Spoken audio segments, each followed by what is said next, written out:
तकरीबन 3 महीने के बाद जब 22 अप्रैल को मकबूजा कश्मीर में पहलगाम वाला वाक़या हुआ था, तो उसके बाद कल जो वाशिंगटन यानी कि जो उनका स्टेट डिपार्टमेंट है, एक बड़ा ऐलान सामने आया है और आप उसे कह सकते हैं कि किसी हद तक ये भारत की सिफारती कामयाबी भी है कि जिस ग्रुप पर इल्ज़ाम लगाया गया था, जो द रेजिस्टेंस फ्रंट, और जो भारत कहता था कि वो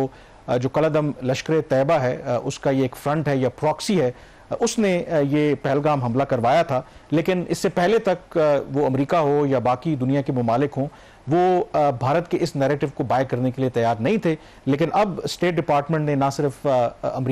भारत के इस बयानिए को अपनाया है, बल्कि बाकायदा तौर पर ये जो so called the resistance front है,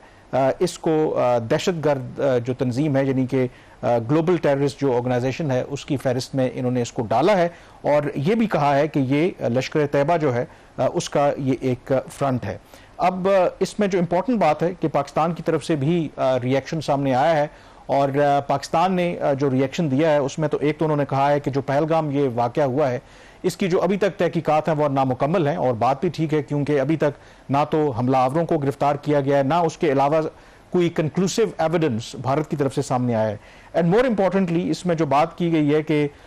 जो इसकी लिंकेज जोड़ने की कोशिश की गई है कलदम लश्कर तैयबा के साथ, तो पाकिस्तान की दफ्तर खारजा का कहना है कि ये एक कलदम यानी कि बैंड ऑर्गेनाइजेशन है और इस दावे का यानी कि लश्कर तैयबा का इस पहलगाम वाक़े से लिंक जोड़ना जो है ज़मीनी हक़ाइक़ से इसका कोई ताल्लुक नहीं है। उन्होंने कहा है कि पाकिस्तान ने दहशतगर्दी के खिलाफ बड़ी मौसर कार्रवाई की है, वो लश्कर तैयबा हो या बाकी दहशतगर्द ग्रोह हो, उनकी क़यादत को प्रोसिक्यूट भी किया गया है, उनका जो इंफ्रास्ट्रक्चर था उसको डिसमेंटल किया गया है और उनके जो बाकी मेंबर्स वगैरह थे उनको डी रेडिकलाइज भी किया गया है। तो इसलिए पाकिस्तान का ये कहना है कि वाइल ये अमेरिका का जो फैसला है ये उनका डोमेस्टिक मामला है, लेकिन भारत जो है इस मामले को लेकर के पाकिस्तान के खिलाफ बिला वजह जो है वो इल्ज़ाम तराशी की एक जो कैंपेन है वो पहले भी जारी रखा हुआ था और इसको वो जारी रखेगा। तो इसमें इंपॉर्टेंट सवाल अब यही है कि क्या ये कामयाबी है? बिल्कुल इस हद तक तो ज़रूर कामयाबी है, क्योंकि इससे पहले आपको पता है कि अमेरिका हो या बाकी उनके मगरबी इत्तेहादी हों, वो एक्सक्लूसिवली एक्सप्लिसिटली ये कहने से कासिर थे। लेकिन अब किसी हद तक दो के जो स्टेटमेंट है स्टेट डिपार्टमेंट का, उन्होंने बराह रास्त पाकिस्तान की हुकूमत के ऊपर या रियासत के ऊपर इल्ज़ाम नहीं लगाया, लेकिन लश्कर तैयबा के साथ उसका लिंक जोड़ना, इसका मतलब है कि कहीं ना कहीं जो ऑब्जेक्टिव है भारत का वो ज़रूर अचीव हुआ है और उसको बेस बनाते हुए आई एम श्योर कि जो वो यूरोप से भी कहेंगे। एंड जो सबसे अगला जो मरहला हो सकता है कि वो इस मामले को जो यूएन सिक्योरिटी काउंसिल की एक फहरिस्त है उसमें इस तंजीम को डालने की कोशिश करेंगे, पाकिस्तान को इम्प्लीकेट करने की कोशिश करेंगे। एंड थर्डली पॉसिबल है कि अगेन इस मामले को लेकर के वो जो फैटफ है फाइनेंशियल एक्शन टास्क फोर्स इस मामले को वहां पर भी कामरान, ये तो सारी इसकी इम्प्लीकेशंस होगी, लेकिन अगर द रेजिस्टेंस फ्रंट की ये बात कर रहे हैं तो क्या इसकी कोई लीडरशिप नोन है?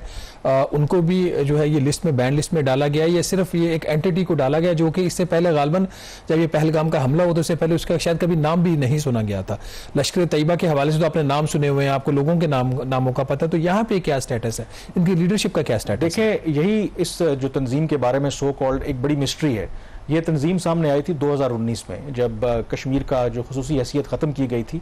और 2023 में भारत ने इसको डेजिग्नेट किया था एज ए टेररिस्ट ऑर्गेनाइजेशन। लेकिन अनलाइक जो बाकी तंजीमें हैं लश्कर तैयबा वगैरह या बाकी, उनका आपको कोई एक हायरार्की या एक स्ट्रक्चर नजर आता था, लेकिन इस तंजीम के बारे में आपको कोई कल पीछे से कोई नाम लाल ना निकला है, कोई इसके सामने नाम ना, कोई मैं कह रहा हूँ कि कोई किसी को अंदाजा नहीं है, कोई कंक्लूसिव इसके हवाले से एविडेंस नहीं है कि इसका तंजीमी ढांचा है क्या, ये कहाँ से ऑपरेट कर रहा है, कौन इसको हेड कर रहा है। तो इसलिए कुछ लोग ये भी सवाल करते हैं कि शायद ये आपको पता है कि एक ये डर्टी वॉर है, कि शायद ये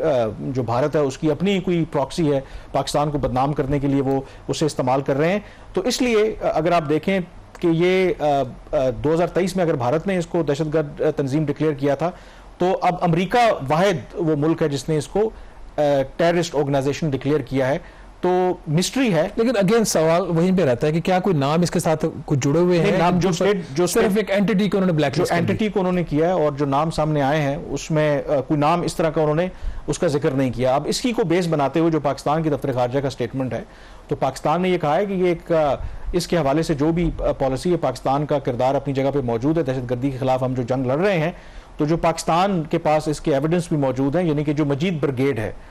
जो बलूचिस्तान लिबरेशन आर्मी, जो दहशतगर्द तंजीम है जिसको अमेरिका ने, यूके ने, बाकी मुल्कों ने डिक्लेयर किया हुआ एज ए टेररिस्ट ऑर्गेनाइजेशन, उसका वो फ्रंट है, तो उसको भी फिर ऐसी तंजीमों में शामिल करना चाहिए। तो ये जो डबल स्टैंडर्ड है वो नहीं होना चाहिए। तो बहरहाल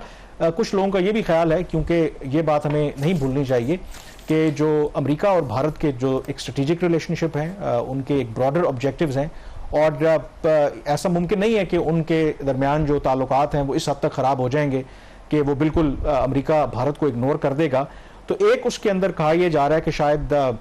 एक तरह से थोड़ा सा खुश करने की कोशिश भी की गई है जो अमेरिकी इंतज़ामिया है, क्योंकि भारत तो आपको पता है कि बिल्कुल खुश नहीं है कि जो वो चाहता था, क्योंकि जो मौजूदा अमेरिकी इंतज़ामिया है उन्होंने पाकिस्तान के साथ जो अपने ताल्लुकात हैं उनको बेहतर भी किया है। फिर जो पाकिस्तान के आर्मी चीफ हैं उनको वाइट हाउस आने की दावत भी दी गई थी, वहाँ पर उनकी मुलाकात भी हुई, लेकिन क्योंकि जो लार्जर लॉन्गर इंटरेस्ट हैं अमेरिका के वो भारत के साथ कहीं ना कहीं जुड़े हुए हैं, तो एक इसमें व्यू यही है कि शायद ये जो एफर्ट है या जो स्टेप लिया गया है अमेरिका की तरफ से, इसकी सिंबॉलिक सिग्निफिकेंस ज़्यादा है, प्रैक्टिकली इसका शायद कोई इतना फ़ायदा नहीं होगा। बट नेवरदलेस हमारे लिए एक चैलेंज ज़रूर है, क्योंकि भारत जो है सिफारती सतह के ऊपर पाकिस्तान के खिलाफ इसको इस्तेमाल करने की कोशिश करता रहा है, मजीद करेगा। उसको काउंटर करने के लिए हमें इकदामात डेफिनेटली लेने की ज़रूरत है। प्रोग्राम द रिव्यू से इतना ही। कामरान यूसुफ और शहबाजाना को इजाज़त दीजिए। अल्लाह हाफिज़।